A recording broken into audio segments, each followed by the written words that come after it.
اگر ہمیں یہ کہا جائے کہ جناب 100 بار جو درود پاک پڑھے گا اس کو 10,000 روپے ملیں گے، بندہ کہے یار 15 منٹ میں 10,000 روپے، 1000 بار درود پاک پڑھے گا تو 1,00,000 روپے ملیں گے۔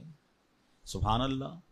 اب دنیا کا اگر کوئی انعام اعلان کر دیا جائے تو سارے ہی لوگ اسے کرنے کے لیے تیار ہو جاتے ہیں۔ یہ آخرت کا کتنا بڑا انعام ہے، ہر درود پر 10 رحمتیں۔ آپ یقین کریں کروڑوں روپے خرچ کر کے بھی ایک رحمت نہیں خریدی جا سکتی، اللہ نہ چاہے جس پر رحمت، کون رحمت لے سکتا ہے؟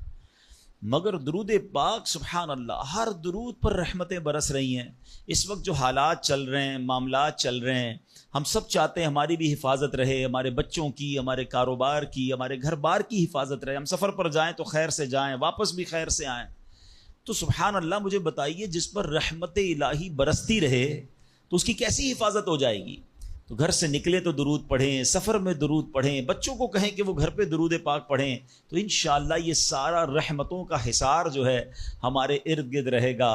اللہ مجھے بھی اور آپ کو بھی کثرت سے درود پاک پڑھنے کی توفیق عطا فرمائے۔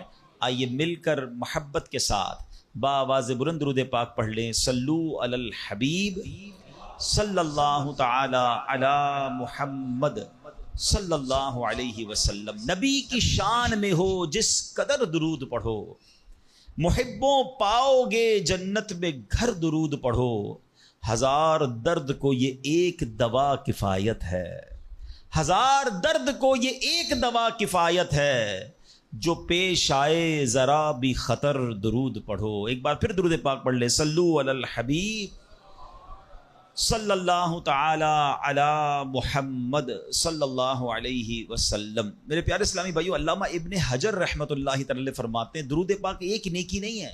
سبحان اللہ، ہم درود پڑھتے بعضوں کا سمجھتے ہیں ایک نیکی کمال، یہ کئی نیکیوں کا مجموعہ ہے۔ درود پڑھنے سے ایمان تازہ ہوتا ہے، یہ ایک نیکی۔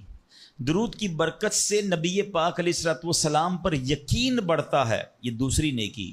درود پاک پڑھنے میں تعظیم مصطفیٰ ہے، رسپیکٹ آف رسول اللہ صلی اللہ تعالی علیہ وسلم ہے، یہ تیسری نیکی۔ درود پاک پڑھنے سے آخرت پر ایمان پکا ہوتا ہے، یہ چوتھی نیکی۔ درود پاک میں نبی پاک علیہ الصلوۃ والسلام کے احسانات کا ذکر ہے، یہ پانچویں نیکی۔ اور درود پاک میں نیکوں کے سردار مکی مدنی تاجدار صلی اللہ تعالی علیہ وسلم کا ذکر ہے، اور نیکوں کے ذکر پر رحمت اترتی ہے، یہ چھٹی نیکی ہے۔ ہائے ہائے، نیکیوں کا انبار لگ جاتا ہے اگر بندہ درود پاک پڑھنے والا بن جائے۔ اللہ مجھے اور آپ کو کثرت سے درود پاک پڑھنے کی توفیق عطا فرمائے۔ ایک بار پھر درود پاک، صلو علی الحبیب صلی اللہ تعالی علی محمد صلی اللہ علیہ وسلم۔ ایک واقعہ بڑا مشہور واقعہ ہے اور قرآنی واقعہ ہے، کئی بار ہم نے سنا ہوگا۔ ایک عظیم خاندان کی یاد بہت زور سے، بڑی زور و شور سے دنیا بھر میں اس کا ذکر شروع ہو جاتا ہے، اور وہ عظیم خاندان ہے حضرت ابراہیم علیہ نبینا علیہ الصلوۃ والسلام کا خاندان۔ حضرت ابراہیم کی یاد ہے، حضرت اسماعیل کی یاد ہے، بی بی ہاجرہ کی یاد ہے۔ مسلمان حج کو جا رہے ہیں، اس پہ بھی حضرت ابراہیم اور ان کے خاندان کی یادیں ہیں، اور جب قربانی کرتے ہیں تب بھی حضرت ابراہیم اور حضرت اسماعیل کی یادیں ہیں۔ کیا خاندان ہے!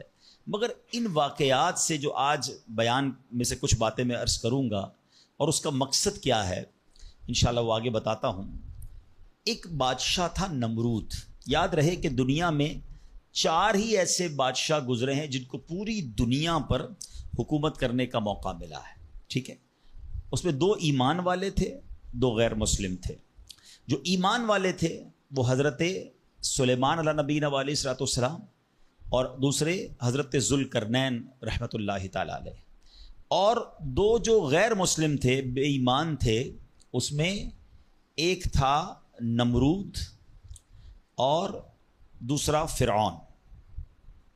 اچھا، اب نمرود جو تھا وہ بڑا ہی بدبخت تھا، ایک تو خدائی کا دعوے دار بھی ہو جاتا تھا، اور نمرود نے حضرت ابراہیم علیہ نبینا